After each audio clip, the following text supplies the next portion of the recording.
problems in an environment that contains 25,000 plus managed Windows devices. Okay.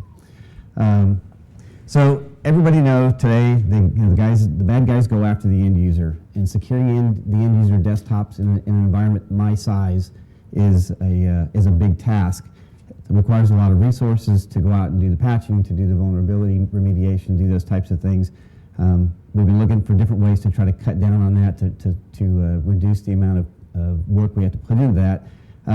What I'm going to talk about today is one of the ways that one approach that we're going about to do that.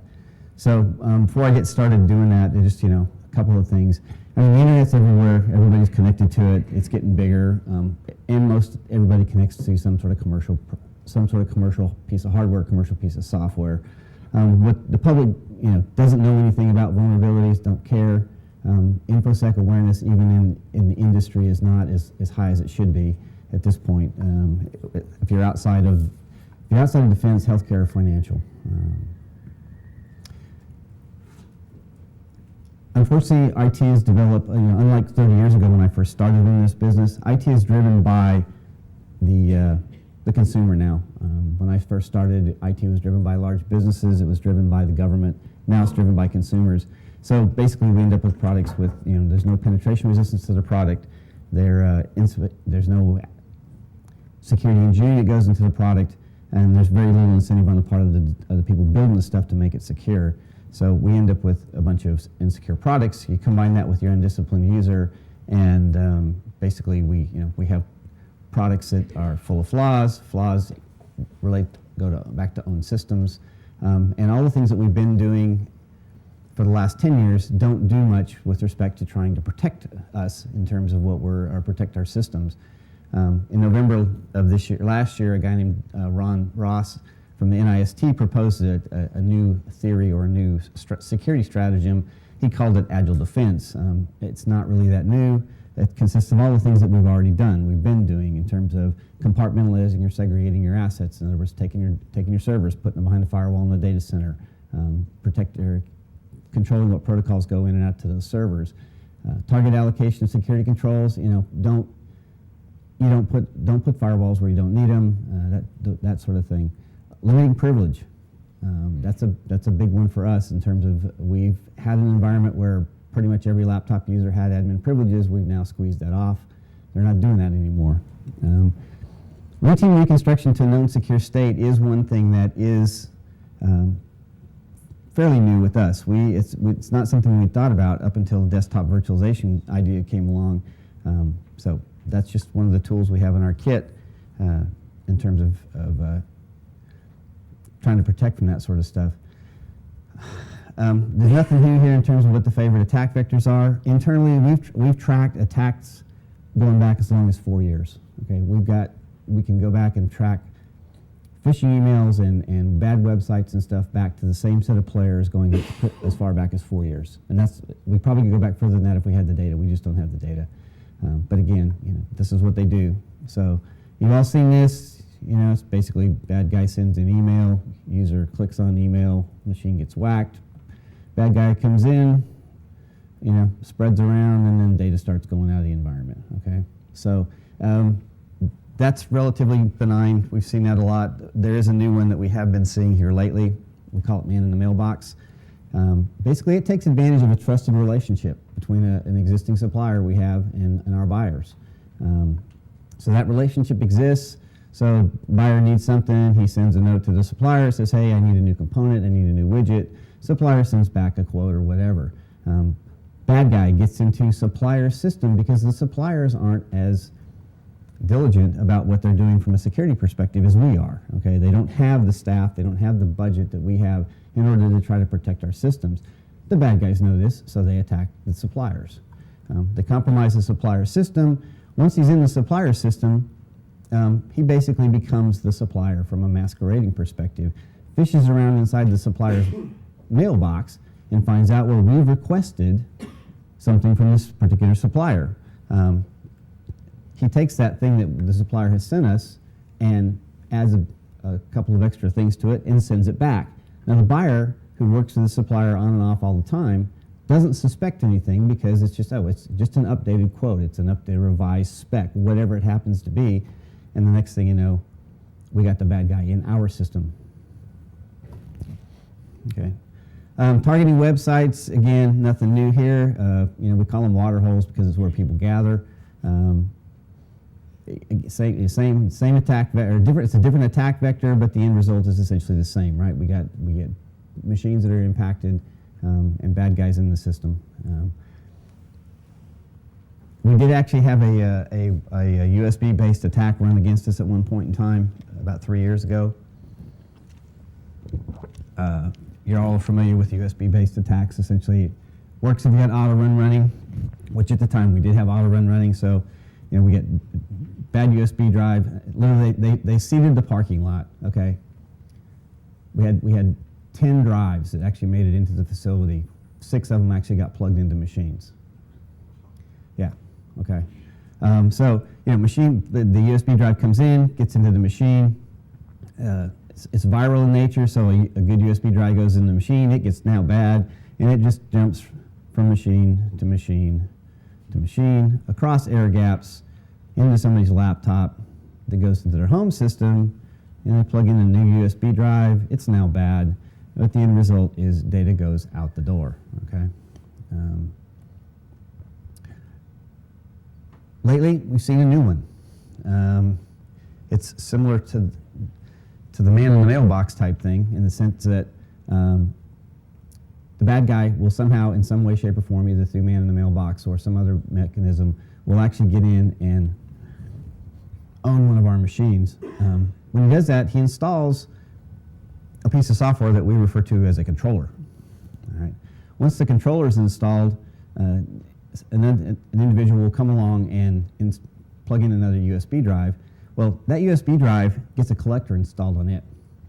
So now we have a USB drive floating around our environment that has collector software installed on it. That USB drive will make the rounds through the facility, being plugged into machines, and every time it's plugged into a new machine, again, if the auto run feature is working on the machine, it installs a little piece of software on there that starts plowing through the machine looking for specific things. Okay, there's an INI file that goes with the software that tells the software specifically what to look for. In our case, if it's one of our airplane programs or something of that nature, it starts looking for that software. As it finds the software, it collects it up, it zips it up, and then encrypts it. Sooner or later, that controller or that collector USB stick will come back around to that machine. When it does, the collector then just dumps everything that's gathered up back onto the USB drive. Okay? The USB drive eventually will get back to the machine that installed the original controller. When it gets back to the original controller machine, it dumps everything back onto the controller machine, and the controller machine ships it off to the bad guys. Okay? So these are the kinds of things that we're dealing with in our environment today. All right? So that's a little bit of history. Motivation, why do we decide we're going to mess around with a virtual desktop infrastructure? My boss asked me about it, and I said, well, look, let's look at virtualization. Let's go back to this whole concept of centralized processing, which is where we started out 30 years ago. We'd had a significant amount of success with presentation virtualization using Citrix Presentation Server to virtualize our factory floor, in the sense that we were able to go in and eliminate all the blueprint booths in a mile-long factory floor and go to a delivering work instructions and delivering blueprints virtually through a Citrix Presentation Server. So we figured, okay, we can do that there. Shouldn't be that difficult to go off and do this whole server-based virtualization stuff. Obviously, the biggest deal is to enhance security, and this is where we feel like there's the biggest benefit. If you go into a fat client environment, every disk, each machine has its own disk with its own set of operating systems and its own set of applications. That's a machine that needs to be updated and patched. In an environment where you have 25,000 plus devices, that takes a long time to get a set of patches out and rolled into the machines. So there is, between Microsoft Patch Tuesday and the time we get all the machines patched, there's a lag time there where we have systems exposed. We have a common set of applications that it goes on every machine, but there are situations where some of the users need a different set of applications. They're a one-off set of applications. Some of those applications, believe it or not, you have to have admin privileges in order to be able to run the application. Or they have to have admin privileges to be able to install the application. Again, you have a user with admin privileges, the threat level on your system goes up exponentially. We also have other pieces of software, system-level software running on the machines in order to do things like full disk encryption and to be able to back up the desktops to prevent loss of information. Well, sure. Are you going to define which kind of virtualization you're talking about at some point? Yeah. And B, define your scope within your environment. It sounds like you're aiming towards only desktops. Is that correct? In this particular, for what we're doing here is just desktops. Our server infrastructure has been virtualized for a couple years now. But you're not looking at mobile at all? We'll get to that. Yeah, I'll talk a little bit to mobile in just a minute. Mobile turns out to be one of the issues that you have with virtual desktop infrastructure. Okay, how do you deal with the mobile guy, right? Okay, well, and I'll get to that just in a bit. And what was your first question? I'm sorry. Defining what kind of virtualization. Okay, yeah. Our presentation virtualization was basically Citrix presentation server. Okay, what we're talking about here is server-based virtualization, where it's server-based desktop virtualization. Yeah, like I said, we'll get to that. So in our virtual desktop infrastructure, in that environment, we basically have a single image that we maintain. So by maintaining a single image that gets streamed into the desktop, then we've eliminated the number of machines we have to remediate in terms of patching and so on and so forth. It also allows us to eliminate some of the one-off configurations that we've been dealing with.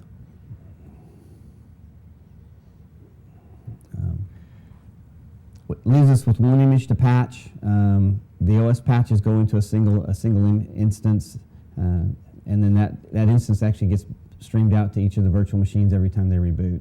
We force the machines to reboot once a day. So, at the application level, in terms of dealing with applications, we've moved into application virtualization so that to stream the additional applications out to that people need out to their desktops. In other words, so the core application, the core virtual image will have Microsoft products on it, basically the Microsoft Office products on it, and some system-level software like virus management, those types of things. Everything else gets streamed out to the box as a virtual application. We do this using a tool called ThinApp. One thing about stuff you virtualize within ThinApp is it runs in user mode. Okay, it doesn't require enhanced privileges to run anything inside of a ThinApp virtualized application. Because we virtualize the application and stream just the application out to the user when they require its use, we can patch just that one application, and the next time the user goes to use the application, he's got the patched application. So in the morning, he could have a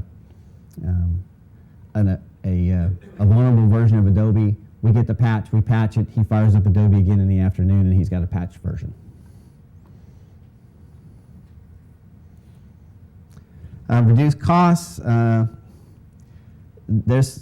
Whether or not you reduce the cost here or not depends on how many of these things you deploy. If you're a small shop, if you got, you're not going to see a huge amount of reduced costs. In fact, this will probably cost you more money to operate this way. In our environment, to refresh a fat client takes about 8 hours because of all the data, configuration settings, and whatnot that the users keep on their desktop. So we have to transfer all that data up to a server and then transfer it back down onto the new machine. With the thin client, refresh takes about 3 minutes. You come in with a new client, you unplug the old one, you plug the new one in. They can be in the middle of a session, doesn't make any difference.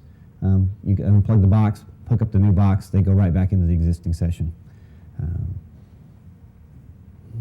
when you refresh a system, you're doing so because there's something that you need to get rid of on the old system. What you just described doesn't actually get rid of any of their state. So is it really an apples-to-apples comparison? Well, in our instance, when we refresh a system, it's when you when you refresh a VDS box, it's primarily because it's broke. Okay, we've been using these virtual terminals now for, we've had some of them that we've used for as long as 8 years in our presentation virtualization scenario. So yeah, I mean, when we replace the thing, it's primarily just because we got to get rid of it. You know, it's broke, and so we throw it out, or we're installing maybe a new wireless client or something like that in it, and we'll pull the old client out, toss it away, and put a new one in. So.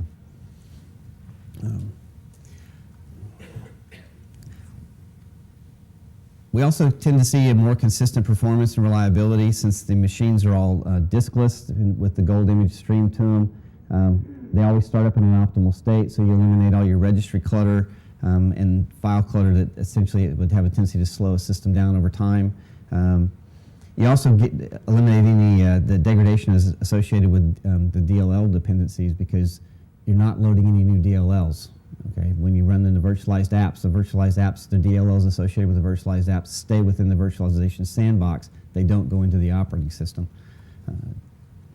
As far as green, I mean, this is a big deal to some of the folks. Is you know, are we really going to do anything with respect to reducing our energy costs? Fewer desktops reduce our power requirements. The thin clients are much more energy efficient than the desktops. We figure they consume about 90% less energy than a regular desktop. In our studies we've done, we get to the best energy efficiency out of 2 ESX servers when we get to about 200 users per server, or 100 users on each server. That improves gradually, and we hit a plateau at about 1,000 users, at which point in time we figure we're saving about 73% of the energy that we would normally be spending if we were doing fat client desktops. Over 4 years, that turns out to be about 23% savings. If you throw in the air conditioning costs in the data center, it actually moves up to 43%. So. All right, pardon? Somebody sneezed. Okay. So we started this out in 2006. We did an analysis of our existing setup and decided whether or not we could try to use the Citrix desktop environment to replace the various user groups. We looked primarily at task workers and knowledge workers. We also looked at high-end graphics users, but because of the requirements for multimedia and audio, 3D types things, we basically said we can't deal with the high-end graphics user at this point. Citrix turned out to be the best solution at that point in time, but neither the Citrix or any of the other server-based computing solutions we looked at would deal with all of our multimedia requirements, nor would they deal with the collaboration tool we were looking at the time. So even given those types of things, we decided we'd go ahead and evaluate Citrix as a potential solution. During that same time, a small company called Provision Networks, which now belongs to Quest, started pushing forward the idea of going to a virtual machine-based virtualization solution. And we looked at that, and at the time it looked like a good idea, but it wasn't where we wanted to be. In 2007, the first generation of products came out from VMware, Citrix Desktop Server version 1, and VMware released their first version of View. They just weren't any good. They didn't work. Even Citrix said, "This is not, here's a product, but it's not going to be what you're looking for." So we kept at it. 2008, we got the second generation of topics of products. Citrix Zen Desktop 2 came out. We looked at it. It wasn't actually, quite frankly, didn't do much better than what we could do with Provision Network stuff, but it was a major improvement. It was also the point in time when we could actually run everything from a single image, which was very important for what we were trying to do. In the fall of 2008, the Citrix Zen Desktop 2.1, we implemented that. That's where we learned that the Citrix Zen Server hypervisor had some stability issues and some limitations, and we decided we would just go ahead and go with ESX at the time. We were also at this point working very closely with Wise to in the development of their TCX protocol, which was going to be necessary to do multimedia redirection and USB redirection. So, in 2009, we felt comfortable enough to turn this thing loose on the general population. So we established a pilot using a hybrid approach that consisted of using the VMware ESX hypervisor, Citrix Zen Desktop 3, Citrix Provision Server to stream the OS, VMware ThinApp to do the application virtualization. We're using a Wise V10L device as the thin client, and then Wise's TCX from protocol for USB and multimedia redirection. So, from a hypervisor perspective, we're again running V3 version 3.5 on a DL585. G5 is a four quad-core processors, 128 gig of RAM. Basically, the biggest box we can get our hands on to run as a hypervisor. To deal with all the desktop management for OS streaming, Citrix Zen Desktop version 3 running on a DL385 G5 to deal with that particular piece of the solution. To deal with the desktop delivery controller, which was the piece that managed the assignment and power management for the virtual machines. It was also what was responsible for booting the virtual machines and getting them built and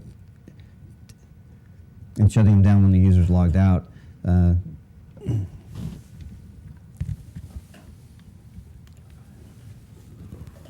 what levels did you run into problems? All levels. I'm serious. Again, this is a 3-year. What's it? 2009. This is 4 years. This is a 3 or 4 year adventure to get through this stuff. Every Did you time. run problems with hardware? Did you run problems with the specific pieces of software? No, it's always software integration. It was always a software integration effort. Trying to take the bits and pieces of software, put them together. One of the things we found in this particular environment, because it was so complex, the vendors don't know what their stuff does. What? Serious. The vendors do not know what their hardware, what their software does. Explain. Well, it just various cases of we would bring their tech services people in, Right. have a scenario set up, and the guy would say, okay, it'll do this, and this, and it didn't. It did this, and this. Okay, so it was a constant wrangling with the vendors over what their products would do and what they didn't do. A lot of discovery on our part. Again, you couldn't believe the documentation you were reading. Again, it Was would. it the integration between the two different companies, like between Zen and that caused you those issues, or was it inside the one guy's product? Both. Oh, true. It was all over. Yeah, we were basically doing a lot of work all over the place. It was no one particular thing. The one area that we did have a lot of success in, though, was with the protocols.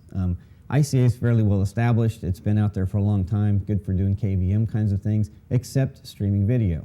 Okay, you can't stream video from a virtual machine, take some flash running in that virtual machine, and then stream it over ICA into the thin client. That's where Wise stepped up with TCX, which allowed us to do multimedia redirection. So instead of the video being streamed across the Wise protocol or across the ICA protocol, the Wise little piece of code running on the box grabbed the video and piped it over to the client using a different protocol and actually rendered the video on the thin client as opposed to trying to render it in the virtual machine. So what do you care? I mean, you're a business. You don't care if they're watching Flash. I mean, why should Yeah, we do, because we do a lot of training stuff. All of our training stuff is flash based. Okay. Yeah. So and again, on our shop floor, keep in mind we eliminated all of the paper and stuff on the shop floor. The guys don't have any manuals out there on the shop floor. Okay. So when a guy gets ready to go do a job, if he hasn't done that job in 3 or 4 days or 3 or 4 weeks, and he wants to brush up real quick before he goes in it, because I mean we're talking about guys that are handling carbon-based or carbon fiber-based composite things, and if you drill a hole in the wrong spot, you're not going to patch it. Okay, you throw the thing out and you start over. Okay? So the guy wants to be sure he's going to do the right job. He's going to go in and pull up a video-based training simulator, video-based training, watch it, and then go over and get the job done. So, yeah. You said this was for mostly your knowledge worker computers? Right. What percentage of that, of your total storage was that? Across all of our sites, knowledge workers probably would be somewhere in the neighborhood of about 10,000 people. Okay. We at the facility we 5,000. we have a greater than one machine to one person ratio in our environment. Across our environment, you're looking at roughly 15,000 people. So the knowledge task workers combined would be somewhere in the neighborhood of about 10,000 people. Okay, the rest of it's factory, out in the factory. So, yeah. Yeah. I was just going to ask, before you move away from this, you said the WISE allows redirection of protocols like Flash over to the thin client. Right. That's enough so that actually can. So then how fat is the thin client actually getting if it's also doing all this multimedia processing? How they should do the next, do you have the Well, yeah, it's. Let's see. Thin app, thin client. Okay, the V10, the thin client's a V10L. It has. I'm trying to think. The footprint for the V10L, I believe, and the Thin OS operating system that runs on it is only about. I think it's like 120 meg. And again, that's burned into the firmware on the box, and then we can flash update that as we need to. So. All right, so back to the application virtualization we picked VMware ThinApp because it could do some things that that you can't do in using the Microsoft application virtualization tools. For instance, ThinApp right now is the only one that you can actually run an application that requires admin privileges, but run it in user mode inside the virtualized box. You're not required to have admin privileges to run a ThinApp wrapped application, even if the application requires admin privileges. Let's see. All right, storage again. There is a significant storage requirement for this thing because you are storing your not so much for your virtual machines, but again for your any application that you virtualize, as well as your each of the thin clients, each of your users' application profiles.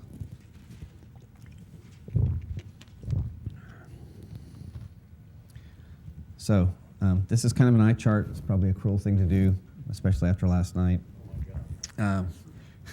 So essentially, you got three things going on here.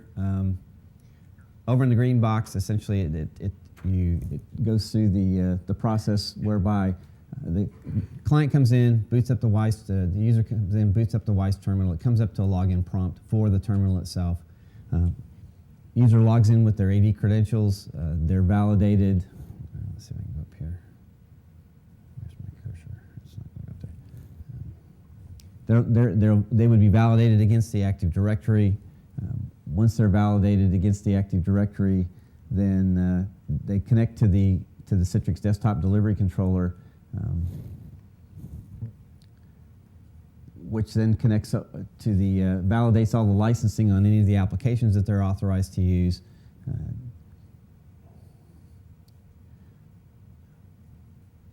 Ultimately, connects back to the ESX host and requests a virtual machine. Once it's requested a virtual machine, you jump over into the yellow box where the VM then Pixie boots over to pulls up its boot image. The boot image is streamed to the box. As soon as there's enough of the image streamed to the box for it to actually start displaying back to the user, it starts to display back to the user.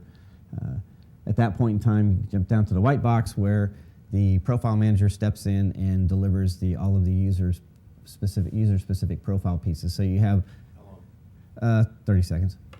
Nice.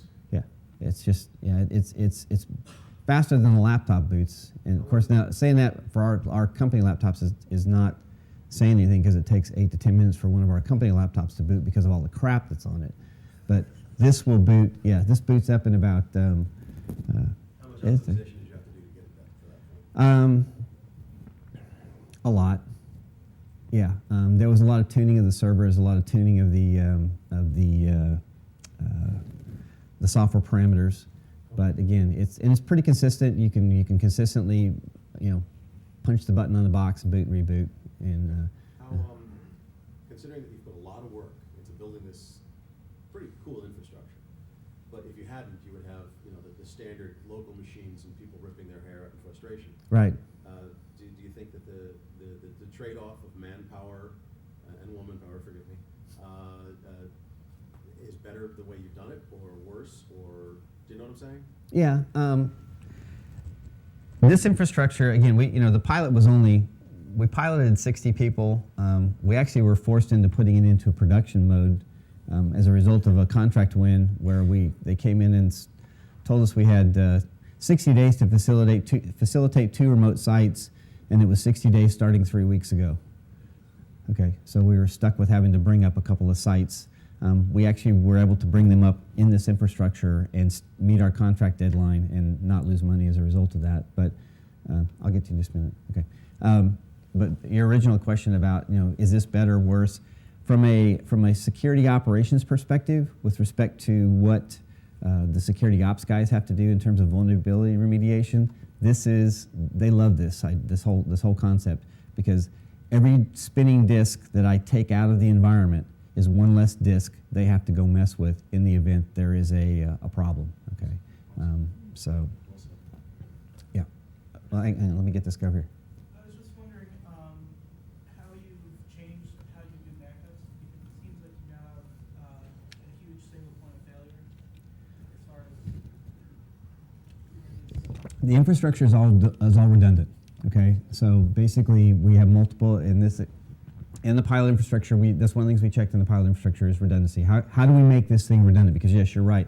This thing relies heavily on your network. If your network goes down, people don't get to work.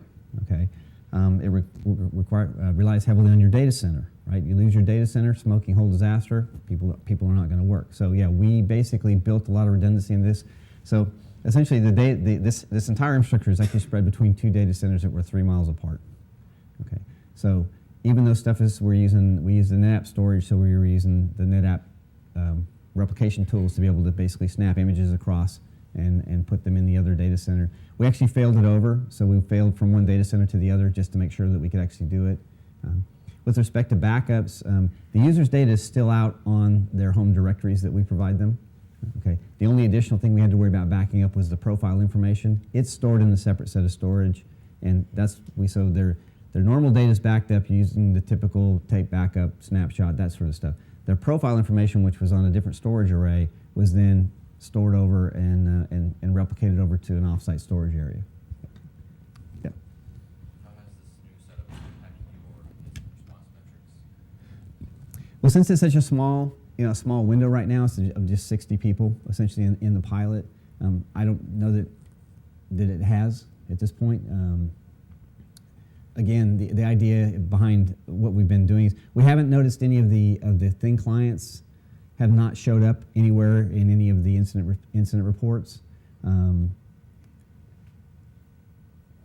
it's primarily because most of the people who are actually using them we've got some guys out of our engineering organization that we work with on a pretty regular basis from an IT perspective, and then a lot of the guys on the pilot were just IT guys, so guys that typically are a little bit more aware from a security perspective. Yeah. what's the load that's put on both your local network and your WAN network? Local network, it's not much of a load. It's ICA, so 75 to 150 kilobits per user.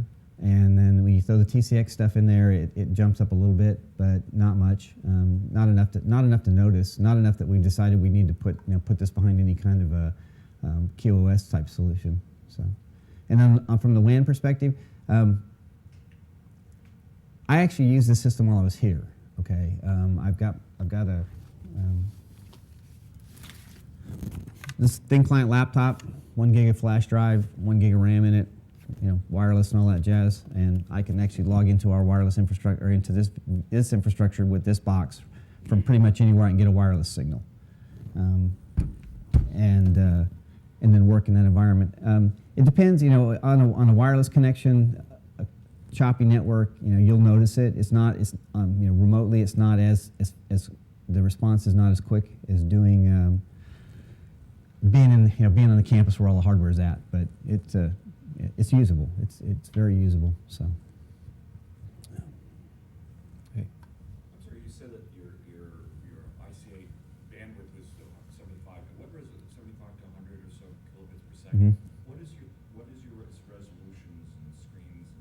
I run mine on a 24-inch display, 1920 by 1080, whatever. Yeah, 1200 some, big. But again. the video processing is done in the thin client, right? So, you're not pulling that much across the screen, across the wire. I see, but you're not doing flash there. Okay. No. Now, the flash is the ICA protocol. The flash, all of the stuff that's flash related and USB redirect type things are done on a separate protocol. That's the TCX protocol, that is proprietary to WISE, and there's a component in the virtual machine that grabs that stuff, strips it out, and sends it via a different protocol to the actual thin client itself. The thin client then renders that video. Oh, I see. Okay. Yeah. So it's encapsulated in a sense? Yeah. So. I'm sorry, No problem. but when you do the video. I like this better anyway. No, but when you do the video, then what is your bandwidth go there? Again, depending on what it is, it can be a couple hundred K. It's not that bad. Doesn't Again. go over a megabit or so? No. So yeah. Can I ask that you repeat the question? Pardon? I'm sorry. Yeah, I should be doing that. Sorry. For the audience out there as well. Where did we leave off? What box were we in? Just go to the next slide. Yeah. Okay. Okay, so what have we learned so far? Well, protocol is critical. We talked a lot about the protocol. ICA is probably the most mature protocol on the market for doing this thing and does the best job. We did work with RDP for a while, and it just doesn't cut the mustard. Multimedia redirection is and USB redirection. You got to have these two things. If you don't, again, you can't run flash video. Users get really upset when they can't plug a USB drive into the thin client seat on their virtual desktop. So you've got to be able to do USB redirection. Those two things came via TCX. Printer driver management is a problem. If you've ever done anything with a Citrix environment, a Citrix presentation environment, you got a guy who wants to plug his printer in or wants to print to a printer.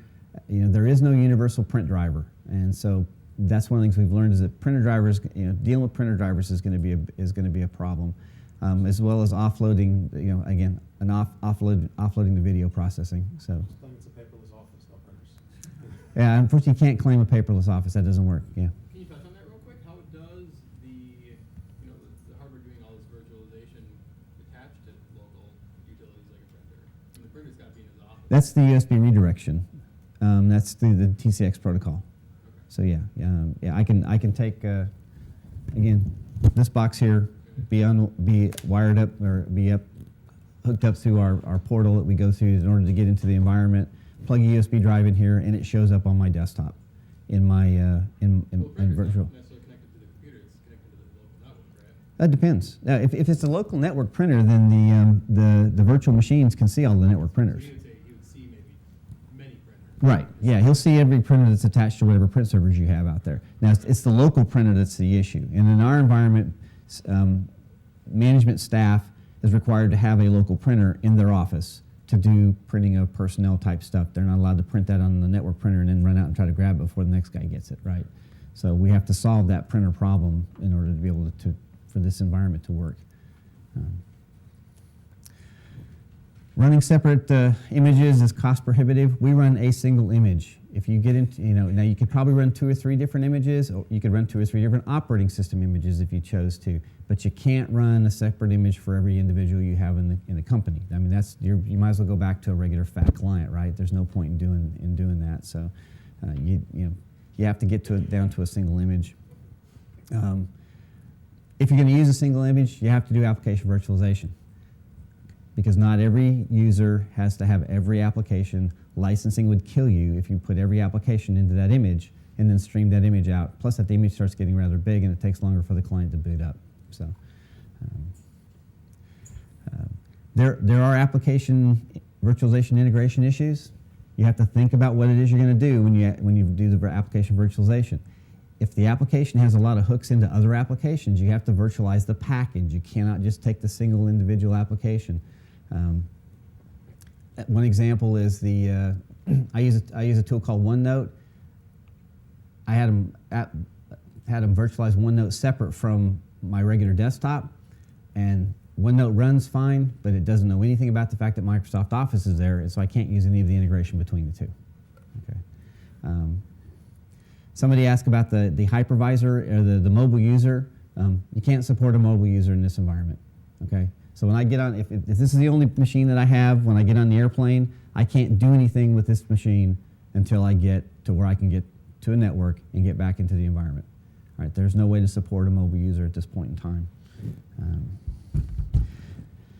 Data center impacts. Okay, you deploy this in a big way, you are going to impact your data center. You're going to put more servers in the data center, which means more electricity, more cooling, more storage, all those types of things. So those are things that have to be taken into account when you go in. What's next for us? We are going to spend this year looking at VMware View 4 and Zen Desktop 4. We're working with a couple of the other business areas. They're rolling out big pilots of this stuff. We're just going to kind of scam onto what they're doing to see how well it's working for them. PC over IP is a new protocol. It's based on some work that's done by a company called Teradici. What I've seen so far in the labs and stuff is pretty impressive. However, the problem with Teradici early on was it was like a one-to-one relationship. You had to have one piece of hardware in your client and one piece of hardware in your server, and those two could talk to one another, but that was it. They've now got to the point where they actually have a software client that will run against hardware, and you can have a many-to-one relationship.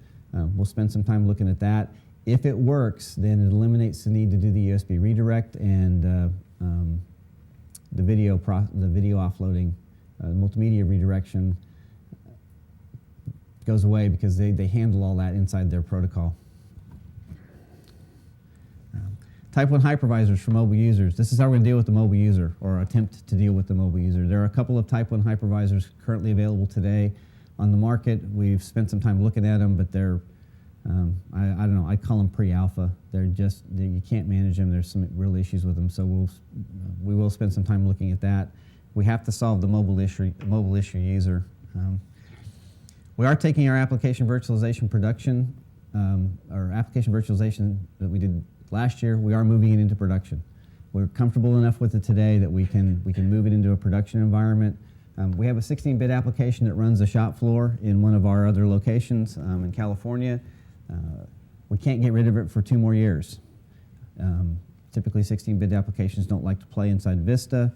That's the environment they're moving to. We've been able to take this commercial tool, take the commercial application, wrap it inside of ThinApp, and deploy it out to 1,600 desktops with no problems. Runs in that environment. Yes, sir.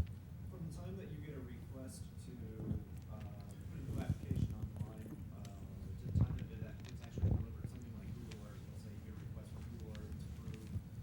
How long is it from the time that you start to the time that you can actually deploy on that? Depends on the application, depends on how the consultants answer, right? Depends on the application, depends on how integrated it is with other things. So Adobe, for instance, Adobe Reader, which doesn't really integrate with a whole lot of other things.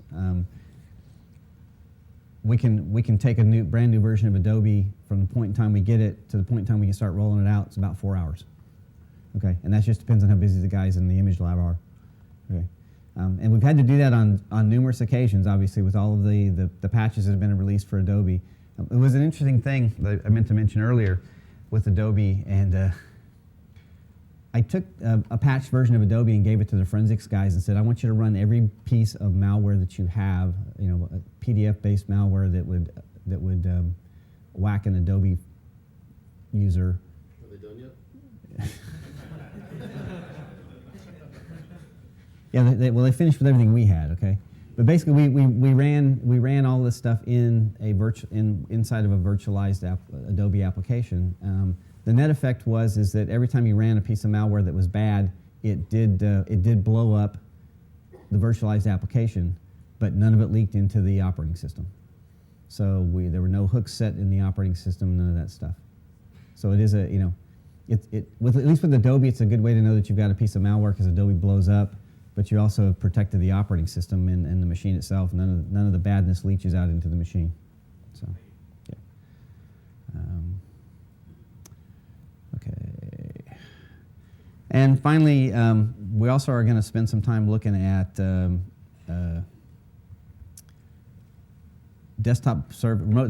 desktop services for Windows 2008. There's a lot of stuff that's been put in here that we were interested in looking at in terms of it's the stuff that we've had to do third-party applications for and that kind of stuff to bolt onto the existing infrastructure in order to be able to do some of the stuff we need to do. A lot of that stuff has showed up in 2008 R2. It may appear to be sort of a step backwards because that is a presentation virtualization versus a desktop virtualization scheme. I don't know. We'll take a look at it, see what happens with that. Okay. People have had any other questions? Yeah. 2 questions. First, can you repeat my question? All right. I'll repeat your question. Thank you for reminding me. Yeah. Second question, which were the type 1 hypervisors that you looked at? We haven't looked at it. The only we've looked at. What are the type 1 hypervisors that we've looked at? To say the truth, I don't recall the names because we haven't actually started doing any work with them. I just know that there are 2 of them out there. So if you go Google type 1 hypervisor for laptop or desktop, they'll pop up. I just don't remember the names off the top of my head. Yes, sir. You said that RDP you looked at, and what were the problems with it that you faced? Pardon? What weren't the problems? Oh, yeah. Well, so the question is, what were the problems with RDP when we looked at RDP? It's just it doesn't do as well in terms of the video piece, and it's chattier than ICA in terms of how much has to go back and forth between the machines, and it just wasn't as efficient as ICA was with respect to moving keyboard, video, mouse. Yeah. So. Yes. Have you found that incident detection is easier with virtualization? The question is, have we found this incident detection being easier? Define what you mean by incident detection. So we're talking about the same thing. Well, in terms of finding if intrusion attempts. Well, like I said, since we have such a small footprint with this stuff, I don't have an answer because we haven't noticed anything specific in the 60 or so users that we've got, or 120 or so users that we've deployed so far. So we're running the same tools in this environment with the exception of desktop backup and full disk encryption that we would normally run on any of our other laptops. In other words, the IPS, the IDS, the firewall, all that stuff is still running in that environment. As far as I know, we haven't had anybody try to actually attack that particular environment. So. How am I doing on time? Oh, 10:52. Okay, go ahead. What has been the cost of Citrix? Because I know Citrix can add up quite a bit with licensing and everything. So how does that scale with, doing fat clients versus the benefits? I hate to talk cost because of the fact that who I work for and how big we are. We don't, we get numbers different than most other people do. But if you add the whole thing up, we've got to get to the point where we're deploying. Over the last 6 years, we spent around $600,000, maybe close to $750,000 in just doing this work. Okay, if you put the whole thing together, when we do the ROI and all that stuff, we've got to get to the point where we've got to deploy this out to about 2,500 desktops before it starts making money or before it starts actually saving us a lot of money to make it worthwhile. From 60 to how many? We're going to scale from if we get my way about it, we'll scale from 60 to about 10,000. Yeah, and that's just in my business area. Other business areas are watching real close what we're doing. So ultimately this could scale from scale up to 100,000 plus. Awesome. Yeah. So about 7 more minutes. Any other questions? Yes. Thinking back to the beginning of your presentation, you were describing some of the attacks that you're seeing. Mhm. And this might feed back into the incident question where with a population of 60, you might not be able to say, but as you scale this up, how are you picturing that this is going to help address that problem that you described with the USB drive migrating around and collecting data? In that particular instance, I'm sorry.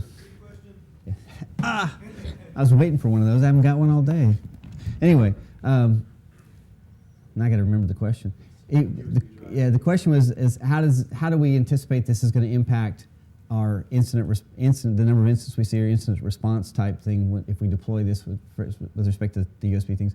One of the things about the way this is deployed is that even if somebody does come in and somehow, say a guy walks in with a USB drive, plugs it into one of the thin clients, it infects that particular image. When he logs off, that image is blown away. So anything that goes with any changes that were made to that particular image are gone now. They're flushed, and when he logs back in, he gets a brand new image. Okay. So that's the real draw there. Is the idea is that look, we're gonna start basically resetting the machines back to a known good state at least once every 24 hours. Okay. So your exposure is if you've got 24 hours, if you've got a bug, you've got the bug for 24 hours. Didn't you have some sort of data persistence related to profiles you said? Yes, it's the user profile. It's things like bookmarks. It's all the things about you in a Windows environment that make the machine know you're you, that it's unique to you. Cookies? No cookies. JavaScript, anything? No, none of that kind of stuff. Okay. Yeah. What about files like documents, folders? Those go off on their normal storage. Okay, so they'll in our environment we basically have a desktop. We have a U drive. It's a home directory, and that's where all the data storage is done, is on the home directory. They're not allowed to store anything obviously store anything in the image because we blow the image up. Also, what about things that can live in those documents? Well, again, I can't. That's not the problem I'm trying to solve. Okay. I understand. Again, but you run. The question is, what about things that could live in the documents? Again, we're still running antivirus, right? We're still doing all the normal basic blocking and tackling things that you do on any normal desktop. So if if a 0 day is going to slip through, it's going to slip through. Okay, that's not the problem I was trying to solve. But you're still centralized. But you're still centralized on your antivirus, and you're centralized. Yeah, all of the normal enterprise tools. The question, the comment was, we're still centralized. Yes, all of our normal enterprise tools are still centralized. We're still running a centralized everything with respect to maintaining You don't have that the desktop. client- You don't have a client running around with 5-month-old definitions. Right. So- Yeah, there's no. Yeah, exactly. Everybody's virus definitions are up to date, just like a normal fat client setup. All right. Anyway, thank you. And that's me if you need to get a hold of me.